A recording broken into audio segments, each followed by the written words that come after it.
Jesus é para você. Então, com essa palavra introdutória, eu queria trazer o testemunho. E eu quero deixar bem claro que tem um detalhe que eu vou falar que eu não vou falar em nenhum outro lugar. Eu só vou compartilhar com vocês. Porque a Monte Tabu é minha família. Eu sou besta para chorar. Quando eu vinha 14 anos atrás, sem nenhum parente, vocês me acolheram. Então eu tenho um carinho muito grande por cada um de vocês. Eu sei que eu sou um pouco ausente com meu esposo, né? Temos que criar vergonha e congregar mais. Mas eu quero dizer que eu tenho um respeito, uma estima, um carinho muito grande por essa congregação. Então o que eu vou falar aqui, eu vou falar só para vocês. Eu não vou falar em outro lugar. Amém? Queridos, eu coloquei alguns pontos aqui para você entender que o que Deus fez na minha vida, o plano dele, mesmo depois de sofrimentos, mesmo depois de caos, como o povo de Israel estava vivendo, mas o Senhor tinha um plano no futuro, que eu não sabia quanto tempo iria durar esse plano para se concretizar. Mas no tempo dele, segundo a sua soberana vontade, ele se concretizou. Eu acho interessante a gente também poder lembrar aqui sobre essa soberania da vontade de Deus que a gente não entende, não adianta. Lá em Isaías, no capítulo 55, o Senhor mesmo vai declarar através do profeta: os meus caminhos e os meus pensamentos são muito mais altos do que os vossos pensamentos. Lá em Romanos capítulo 11, quando o apóstolo Paulo vai fazer um cântico ao Senhor nesse capítulo, e ele vai dizer: quem conheceu a mente do Senhor? Em outras traduções, quem poderá sondar, discernir a mente do nosso Deus? Lá em Provérbios, no capítulo 16, você lembra o próprio sábio Salomão dizendo: o homem, ele maquina, ele planeja muita coisa no seu coração, mas é Deus quem vai determinar o seu caminho e todos os seus passos. Então Deus está no total controle da nossa vida. Ele está no total controle das nossas decisões e emoções. E eu, Nayá, por um tempo pensei que não era bem assim, mas hoje na prática eu posso compreender que de fato, como Paulo esclarece em Romanos 12, a sua vontade é sim boa, irmãos, é perfeita e é agradável. A vontade soberana de Deus é melhor do que a minha e a sua vontade. E o tempo de Deus também é melhor do que o teu tempo e a tua ansiedade. Vamos aprender a descansar no Senhor. É isso que Deus tem me ensinado nesse tempo. Então, de forma sucinta, eu coloquei só alguns pontos, mas de forma sucinta, para você entender. Eu tive o Israel em 2009 e depois dele eu te confesso que eu não queria, não pensava em ter filhos. Mas passaram-se os anos e eu fui fazer faculdade. Depois que eu terminei, agora vamos tentar ter um filho, como se eu governasse a minha vontade, né? E aí em 2015 foi quando eu sofri a primeira perca. Aí em 2016 eu sofri a segunda perca. 2017 a terceira perca. 2018 a quarta perca. 2019 eu não engravidei. 2020, ano passado, ano retrasado, a quinta perca. Só que em todas essas percas, há algo que o Senhor tirou de mim, mas Ele substituiu e colocou algo dele. O Senhor me ensinou e amadureceu muitas coisas na minha trajetória de fé com Ele. E eu já falei sobre isso aqui, não vou falar mais do que Deus fez através na questão da minha filha, da Ana. E o Senhor começou a levantar de 2017, 2018 para cá, muitos profetas e irmãos. Nayá, eu sonhei contigo tendo uma menina. Nayá, eu sonhei contigo tendo uma filha. Sonhei contigo grávida. E eu ficava na minha mente: ô Jesus, não me ilude não, Jesus, não me ilude não. Mas eu ficava ali ouvindo, mas eu guardava no meu coração. Talvez muitas pessoas que estão de fora não entendem o coração de esperança que uma mãe tem. Porque era para mim ter desistido, né? 5 percas seguidas. Mas eu não sei te explicar, havia um pouquinho de esperança, como o Senhor disse através de Jeremias: eu que vou dar essa esperança, é Deus que dá. Porque se for depender de circunstâncias favoráveis, nem sempre elas serão positivas para nós. Mas o Senhor é que implanta uma sementinha de esperança. Eu ouvi muitas palavras, irmãs, que poderiam me colocar aprisionada dentro de um cativeiro como o povo de Israel. Mas o Senhor foi levantando pessoas, como levantou Jeremias para o seu povo, para renovar a esperança e dizer: calma, tem um futuro, não se apega no hoje, não se apega na dor e no sofrimento de agora, Nayá, se apega na manhã. E quando eu pensava em desistir, ele levantava alguém, levantava um profeta, uma cidade que eu ia pregar, que nem me conhecia, e falava: tu vai ter uma menina, eu te vejo grávida. E assim o Senhor foi alimentando essa esperança no meu coração. De forma bem sintetizada, em 2020, no começo da pandemia, foi 2020, né? Foi no início, né? 2020, nós fizemos um acampamento. Não sei quem da congregação participou do Equibalo.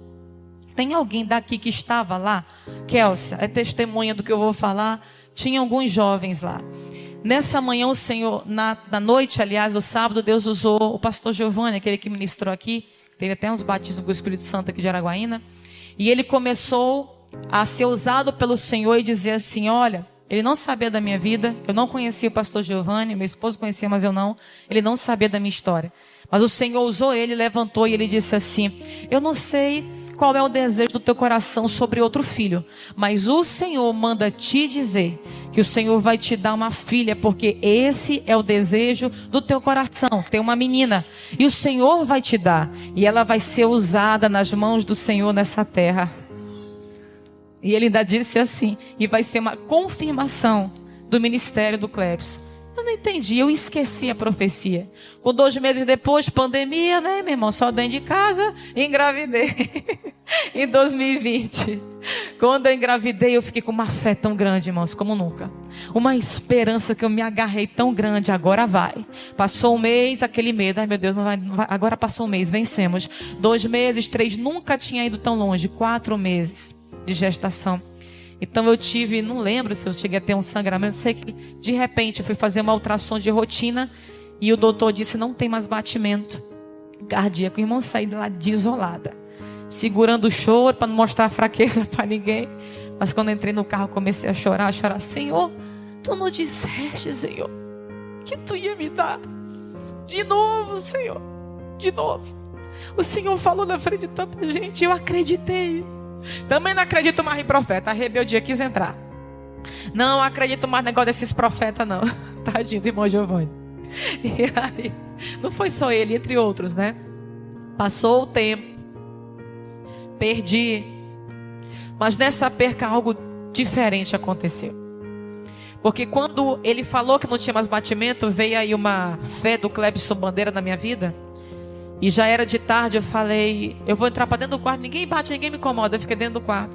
E eu fiquei orando até de noite, irmãos, pedindo para Deus ressuscitar, porque eu iria fazer o ultrassom no domingo, na segunda-feira de manhã. Mas foi, acho que uma sexta, e na segunda eu ia fazer o ultrassom. Mas naquele dia eu comecei a orar e dizer, Senhor, tu podes, a tua palavra diz, a tua palavra que diz, se creres verás a glória de Deus, ainda que esteja morto viverá. E eu sozinha ali, com o rosto no pó, orando, que eu dormi. No que eu dormi eu tive um sonho. E nesse sonho, irmãos, eu entendo que foi uma direção de Deus, que desde esse dia, eu falo disso, eu não sinto mais dor. Eu não sinto mais sentimento de cobrança, porque eu tive sentimento para com Deus, não vou mentir para os irmãos. Mas nesse dia que eu tive um sonho, que eu comecei a orar, eu sonhei que eu estava numa mansão muito bonita, muito linda, e tinha um jardineiro, tipo aquelas governantas que cuidam das mansões dos ricão aí. E aí esse homem era tipo um responsável por esse lugar. O jardim, irmão, era coisa linda. E tinha um sofá dentro dessa mansão muito chique, igual o sofá do pastor aqui. Do pastor Jessé. Aquele sofazão chique mesmo. E aí ele foi e ele começou a chama as crianças. Irmãos, veio 4 crianças. Eu estava com um morto, a quinta. Aí sentou um menininho, outro menininho, uma menininha, que eu já perdi uma menina, e outro menininho. E não, ele não falava, mas ali eu entendia que aquelas 4 crianças eram meus filhos. E eu entendia que ali era o céu. E na hora que eu vi aquilo, ele fala, aí vinha uma outra pessoa com um caixãozinho e com um menininho, porque quando eu perdi, não deu para ver o sexo, eu não sabia que era um menino. Quando nasceu do aborto, foi que eu vi que era um menino, mas no sonho, Deus mostrou que era um menino essa perca. E veio um menininho muito parecido com Israel no caixãozinho. E quando ele chegava e se aproximava, eu olhava, meu Deus, mas parece com Israel, é tão lindo. Aí eu entendia que era o filho que estava no meu ventre, isso no sonho. E ele falava assim, calma, pegava no meu ombro, calma, Nayá. Logo ele vai se juntar com essas outras crianças aqui. Elas estão bem, descansa. E eu acordei, e naquele dia, eu fiz um voto com Deus. E eu disse: Senhor, chega. Eu, Nayá, não quero mais tentar e passar por essa frustração. Mas tu colocaste uma esperança que nem eu entendo por que eu persevero nisso. Mas, Senhor, se essa esperança que eu tenho é porque tu ainda tem um projeto de me dar outro filho, eu te peço, me dá uma filha mulher. E se tu me deres, Senhor, se o Senhor me deres uma filha mulher, eu te devolvo uma missionária. Senhor, eu vou criar ela diferente. Israel não veio hoje, é bom que eu possa falar dele. Eu falei desse jeito na oração. Eu falei: Senhor, eu criei o Israel com muito entretenimento. Ela vai ser diferente. Ela vai ser seletiva, a vida dela, o que ela vai fazer. Então eu falei desse jeito: Senhor, nem negócio de fotinha para loja, não, vai ser tudo diferente. Vai ser uma menina para o reino, inclinada para o reino. Senhor, eu quero, Pai querido, que ela seja uma missionária no teu reino. E eu me comprometo, Pai, a colocar ela, a levar ela desde criança. Eu falei desse jeito. Lá naquela em Gaspar, naquela escola de meninas missionárias. Senhor, eu não como cobra, eu não como jacaré, eu não como cabeça de macaco. Eu não vou mentir, eu não como. Meu psicológico não deixa mais eu comer. Não sei se você come. Turu, né, gongozinho de coco. Eu vou mentir para você, eu não como. Mas eu orei desse jeito: Senhor, eu não como não, mas eu vou levar essa criança desde pequena para acostumar, desde pequena. Aí ela comeu o que for preciso para não ter frescura. E para ela crescer e servir teu reino sem dificuldade. Agora, Senhor, o coração do homem eu não posso inclinar. Eu vou fazer minha parte, mas que o Senhor volte o coração dela para ti. E tem mais uma coisa, Senhor. Se o Senhor me deres essa menina, Pai, quando ela tiver 1 ano de idade, eu vou fazer um culto lá na minha casa, no aniversário dela, e chamar de esquina a esquina todos os meus vizinhos, e eu vou falar do Senhor para essas pessoas. E tem mais uma coisa: se o Senhor me der uma menina, Pai querido, me confiar a vida dela, Senhor, e me ajudar a criar ela nos teus caminhos para a obra missionária, eu te peço também que o Senhor venha colocar dentro dela, Pai, a chama, a ousadia e a coragem que tu deste para o meu esposo. O Clebson não está deixando sucessor e nem um legado de sucessor no sentido de um preparo, como Moisés fez com Josué. Mas, Senhor, que tu possa, Pai querido, que o Senhor deu para o Clebson, fazer que a Ana dê continuidade debaixo da tua unção.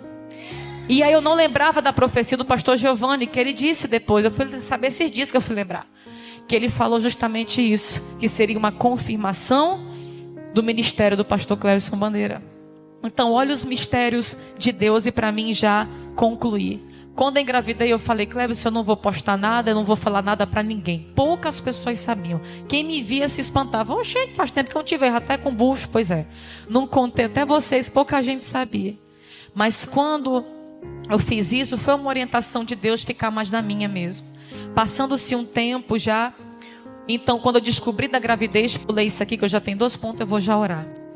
Quando passou esse tempo da gravidez, eu pulei uma parte. Quando eu fiquei sabendo, olha o mistério, quando eu fiquei sabendo que eu estava grávida, estava tendo uma conferência com o pastor Jabes de Alencar, lá na Jerusalém à tarde. Não sei se vocês lembram, alguém foi daqui. Nesse dia eu descobri que eu estava grávida. Eu tinha acabado de perder um bebê.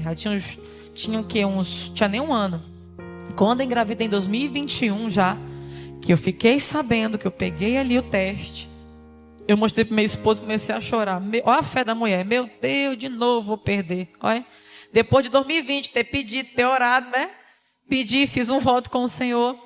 Mas aí eu comecei a chorar. O Clebson: não, meu amor, agora vai. Aquele jeito do Clebson, né? Agora vai em nome de Jesus. Meu amor, já foi 5 vezes. Mas agora você tem um homem de Deus nessa casa. Eu não sou um menino do buchão, não. Eu sou profeta. E eu estou dizendo que agora vai. Em nome do Senhor Jesus. Sai, Satanás. Aí fez aquela jeito dele lá. Aí eu sem acreditar, sem esperança. Bora lá para a conferência. Aí eu vou não. Não tem nem cabeça para ir para a conferência. Você vai, que você não se governa. Você não anda por sentimento. Nós vamos juntos. E aí nós fomos juntos. Eu, ele e o Israel. Eu fui toda de chinela, desarrumada, estava sem vontade de ir, eu estava desolada, irmão, pensando que ia perder de novo. Quando eu sento na cadeira, passa uns 20 minutos, o Clebson sobe na escada, que eu fiquei na galeria, e faz assim para mim, ó. Eu já fui zangada. Mulher sabe, né, quando briga com o marido. E eu já fui zangada. Ai, meu Deus, o Clebson vai me chamar para ficar lá na frente, eu tô toda desarrumada. Aí na hora que ele chegou, vem cá. Aí virou pro irmão do lado, presbítero Josimar da Alto Refúgio. e falou bem assim: fala para ela o que o senhor acabou de me falar quando eu cheguei na igreja. Eu não vou falar não, o senhor que vai falar. E ele não entendendo nada, ele falou assim: tu lembra que 4 anos atrás eu coloquei a mão na tua barriga, na Auto Refúgio, quando tu pregou, e eu orei por ti? Lembro vagamente, irmão. Pois é, eu orei, mas chegou o tempo da promessa se cumprir. O Senhor vai te dar uma menina, ela vai ser uma missionária na obra de Deus. E dessa vez, assim te diz o Senhor, vai segurar. Eu já vejo ela formada para a honra e glória de Deus. Não tema, que o Senhor já te deu. Eu já vejo ela perfeita nos teus braços, assim diz o Senhor. Aí de novo, a mulher incrédula: meu Deus, não me ilude não, Jesus. Não me ilude não. Eu comecei a chorar, irmão, não prestei nem atenção no que o pastor Jabes pregou. Eu chorei a mensagem todinha, mas aqui orando: Senhor, faz isso mesmo, Senhor. Senhor, não me deixa ser iludida de novo, Senhor, faz isso. E foi quando eu decidi esconder a gravidez. Passou os meses, eu vou no 8º mês, na minha penúltima consulta, a médica diz: Nayá, nós vamos ter que tirar com 37 semanas. Tem uns médicos que conhecem a tua situação, e o Senhor diz, aliás, Senhor não, ó, disse assim: já tem que tirar, é melhor tirar logo, já teve muita perca, é bom a gente tirar. Aí me angustiou, que eu queria ter normal, não sabia nem se eu podia, mas eu preferiria pela recuperação. E naquele momento, irmãos, eu fiquei angustiada. Aí eu lembrei de uma profecia de 2 meses antes, da pregadora Mariana, que eu já trouxe aqui, que é usada pelo Senhor, e disse assim: Nayá, assim te diz o Senhor, 2 meses antes disso, eu não estava lembrando. Deus orientando em tudo, irmão, em tudo, regendo em tudo. E aí falou assim: o Senhor manda te dizer que essa criança vai nascer antes das 40 semanas. Não é para tu temer. Confia, porque Deus vai te dar um livramento. É um livramento que o Senhor está trazendo na tua vida e dessa criança. E eu não lembrava, aí comecei a me angustiar. E o Cleves: não, vamos orar para virar. Mas a menina não virou. Mas nós vamos orar, meu amor, mas tem a vontade de, meu amor. A menina não vira mais não, a doutora falou. Que já está com esse tanto de quilo, tá desse jeito. Meu outro ainda é bicorno, ainda tem isso. E aí ele pegou insistindo, eu fiquei sem paz. Aí o Senhor me lembrou, estava na cozinha, e o Senhor me lembrou a profecia da Mariana. Eu fui ouvir usar de novo, eu disse, liguei para a doutora: nós vamos fazer semana que vem. O Senhor, eu evangelizava muito ela, né? Eu e o Cleves. Aí eu falei: o Senhor disse, lembra que eu lhe falei? Eu não lembrava, mas o Senhor disse que é antes, então vamos ter antes. Depois de 20 dias que eu fui tirar os pontos, ela me contou que eu tive uma situação chamada creta, que é quando o útero fecha, atrofia, parece, e a placenta vai para dentro da hemorragia e morre mesmo a mãe se não tirar o útero. E naquele momento que ela falou, lembrei: olha o Senhor regendo, olha o livramento que o Senhor disse que traria, e o Senhor fez isso pela misericórdia dele. E no 8º mês também, eu fui pregar em São Geraldo do Araguaia, tudo Deus confirmando, irmão, me animando, me dando esperança, mesmo eu sem fé, mesmo eu morrendo de medo de perder de novo. E o Senhor levantou a presidente do ciclo de oração, que nem conhecia a minha história, no interiorzinho de São Geraldo do Araguaia, e ela pegou a mão na minha barriga, eu estava com uns 4 meses só, e acho que eram uns 4, 5, 6 meses, que 6 meses. Ela virou e falou assim: assim te diz o Senhor, irmã missionária Nayá, tu vai ter o prazer de cuidar. O Senhor te diz que tu vai ter o prazer de trocar. O Senhor diz que tu vai ter o prazer de criar. O Senhor disse que para tu não temer, porque Ele vai te dar essa criança. Ela só esqueceu de falar que eu também nem ia dormir de madrugada, irmão, que tem 2 meses que eu não durmo, mas glória a Deus, não vou reclamar de nada não. O fato é, quando o Senhor fez tudo isso que eu falei para vocês, que eu estou resumindo o resumo dos resumos aqui, foi quando aconteceu o mais extraordinário, que é o último ponto. Aquele profeta que eu vi na Jerusalém, quando eu descobri que estava grávida, eu só vi ele 3 vezes. Nesse dia, no último período que eu já ia tirar a nenê, lá naquela reunião de pastores no Tempo Central, a última reunião, quando eu vi, eu me arrepiei todinha, que eu só vi ele no começo e no final. Aí ele veio com aquele jeito dele, que ele dá assim, medo, assim, quando ele é bem assim, sério, né? Aí ele chegou assim, pegou na minha mão: lembra de mim? Lembro, como é que eu não vou lembrar? Pois o Senhor disse, né? E vai nascer. Aí eu, em nome do Senhor Jesus, mas ainda estava com medo. Em nome do Senhor Jesus, já estava no 8º mês. Aí nasceu a Ana. Aí quando nasceu a Ana, depois de 28 dias, ela teve uma infecção, uma sepsis tardia. Pouca gente sabe disso. Eu fiquei mais ou menos acho que 14 dias, eu acho, no hospital, 13 dias no hospital internada, com ela sendo medicada por antibiótico. E na hora que a gente estava lá, um dia antes de eu sair, quem que aparece no hospital, irmão? O profeta. Chegou lá e falou assim: irmã Nayá, quando eu abri a porta, eu estava sozinha nesse dia. Quando eu abri a porta, Meu Deus, o que é que o senhor veio fazer aqui? Pelo amor de Deus, eu tô é com medo. Aí ele chegou assim: eita, irmã Naya, deixa eu ver a benção. Eita, mas esse Deus é fiel, né? Esse Deus é fiel. Eu peguei, ele é fiel. Ele é fiel mesmo quando a gente duvida, mas ele permanece fiel. E ali ele sentou no sofazinho: eu só vim te dar um recado. Quando tu sair daqui, porque amanhã tu vai receber alta. E eu recebi alta no outro dia. Tu vai para tua casa e tu vai marcar um sábado, porque eu viajo a semana inteira, e tu vai reunir os teus filhos, a tua sogra, o teu marido, mais ninguém, na tua casa, porque o Senhor tem um recado para entregar. Isso que eu vou falar, só vou falar aqui, não vou falar isso aqui mais para ninguém. E ele falou assim: eu vou trazer um recado do Senhor sobre a vida do Israel e sobre a vida da Ana. E até a Ana eu sonhei, o profeta se levantou falando do nome, e o voto que eu fiz foi por causa do que Ana fez com Samuel, a entrega. Por isso também coloquei o nome de Ana. Para terminar o testemunho, nesse momento que ele disse isso, que eu saí no outro dia, isso foi uma terça, no sábado eu marquei para ele lá em casa. Aí vem o mistério. Ele não sabia do voto que eu fiz em secreto, só eu e Deus sabia. A única pessoa que eu contei ainda foi ali a Adriana, né? E a Iracilda, numa chácara que a gente estava ali do pastor Givanildo. E eu compartilhei com ela, mas ninguém sabia desses detalhes. Irmão, aqui vem o mistério. Na hora que ele chegou lá em casa, ele pegou Israel e ele falou assim: vocês pensam que o Israel tem ministério na igreja e tal? E começou a falar: mas vai ser tudo diferente como vocês estão pensando. Com Israel vai ser diferente. O Senhor vai prosperar essa criança. O Senhor vai abençoar. E tu, Israel, vai ser um semeador no reino de Deus. E começou a falar tanta coisa linda. E ele estava precisando de um renovo, meu irmão, faz tempo, adolescência. E ele começou a chorar ali e receber do Senhor aquela palavra. Quando foi depois, ele não sabia do voto que eu fiz das missões. Ele chegou e disse assim: a Ana, está aqui o país que o Senhor está dizendo que ela vai. Aí mostrou o país da África, a nação da África, esse continente, mostrou para a gente, aquelas crianças dançando, um vídeo que está rodando. É para esse lugar que o Senhor chama essa criança. Essa criança é para vocês esconderem. Orem sobre essa criança. O Senhor tem um chamado sobre ela. E o Senhor me trouxe aqui para ungir essa criança. Aí ele pegou o óleo, isso foi muito forte. Pegou os 2 pezinhos dela e ungiu. E começou a orar. O Senhor está dizendo que Ele vai levar essa criança às nações. E que Ele vai usar ela na obra missionária. E tudo aquilo que eu orei naquele dia, eu entendi. O Senhor escutou a minha oração, irmãos. E o Senhor concedeu o desejo do meu coração. Eu não estou falando aqui porque eu sou merecedora de alguma coisa. Pelo contrário. Há uma responsabilidade muito grande agora sobre a minha vida. E eu peço oração a vocês, os meus irmãos da minha congregação, para redobrarem as orações pela minha família. E que o Senhor me dê sabedoria, entendimento e perseverança para criar essa criança nos caminhos do Senhor. E para que o Senhor incline o seu coração todos os dias da sua vida em cumprir a sua vontade para a honra e para a glória do seu nome. Esse é o testemunho. Isso foi o que Deus fez comigo. Porque lá em Jeremias, no capítulo 29, no versículo 11, ele diz: sou eu que conheço os planos que eu tenho para vocês. Diz o Senhor: planos de fazê-los prosperar e não de causar dano.